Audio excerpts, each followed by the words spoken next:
This is what a perfect steak looks like. Today I'm cooking a New York strip that's tender, juicy, and absolutely impossible to mess up. This is my go-to method for a New York strip steak, for any steak. This little machine right here is an immersion circulator or a sous vide. It goes in a water bath. You vacuum seal your steak with whatever flavors and seasoning you like. You set the temperature on this, and that's it. You don't have to think about it. It holds the temperature, the exact temperature, for as long as you want. If you've ever ruined a good steak, this method completely fixes that. I cooked in professional kitchens for years, and there was plenty of times I ruined really expensive cuts of meat, and I got chewed out for it big time. I wish I had a sous vide machine in the restaurants, but now at home, I'm gonna show you step by step how to use the sous vide. A little secret I do that I add to the steak that adds a really nice pop of flavor, and you will be 100% happy with the results. I guarantee it. Let me show you how. So when selecting beef, you have three choices. You have prime, choice, and select. And that basically refers to the amount of fat that is in the meat, or the marbling throughout the meat. And that means the intramuscular fat.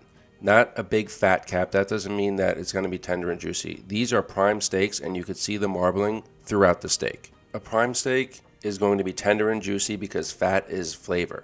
A choice steak is going to have a little less fat, but it'll still be pretty good. And select is going to be the leanest of the cuts and the most budget friendly. And these steaks are pretty thick. These are an inch thick, so they're going to need a lot of seasoning. Do not be shy with the seasoning. And you don't want to go like all exotic with the seasoning, just salt and pepper. A steak like this stands on its own. It doesn't need to be masked with a whole bunch of different flavors. Now, you could do a dry brine, which you just salt the meat and let it sit in the fridge overnight. That removes some of the moisture, intensifies the beef flavor. That's an option, but since we're going to vacuum seal this and sous vide it, that's not needed. Just season all the sides of the meat as you see, even the fat cap, and take the steak and pick up all that seasoning that fell into the cutting board as well. The only thing I'm going to add to this besides salt and pepper is a little bit of butter, just to keep the steaks extra juicy, and everyone will love this steak. Even my kids love to eat these steaks. And I'll just take the steaks and put them in these food safe bags and put both steaks in one bag. You don't need to put each steak in its own bag, which makes it even more convenient. And these are great for freezing and preserving the steaks. I took the other two steaks, put them in the vacuum seal bag, put them in the freezer, and they'll stay super fresh for whenever I want to use them. They'll stay in the freezer for months and months. And you could do it with fish, vegetables, any other protein to preserve them and keep them in the freezer so you don't need to go back and forth to the store. Just take it out the night before, put it in the fridge, let it defrost. And you can see in real time how quickly these things get vacuum sealed. So now all the air is removed. The seasoning is right against the steak. Everything has nowhere to go, and it's going to deeply penetrate the steak and intensify the flavor. I have the sous vide set to 130 degrees Fahrenheit, and we're just going to drop these in and leave them alone. 2.5 hours, they will be edge to edge, perfect doneness. You cannot screw this up. Put that little screen on top to keep it from going anywhere, and that's it. Just make sure you're using BPA-free, food-safe, durable plastic bags for vacuum sealing. You get them on Amazon. They come in like a box of 50. Just make sure those are the ones you get. So while the steak's cooking, I'm going to make this garlic paste crust for the steak. I used to work in a restaurant, and they had a big wood-fired oven we cooked steaks in. I had these 64-ounce bone-in ribeyes, and when they were cooked and resting, we put this garlic crust on them, and it just came out fantastic.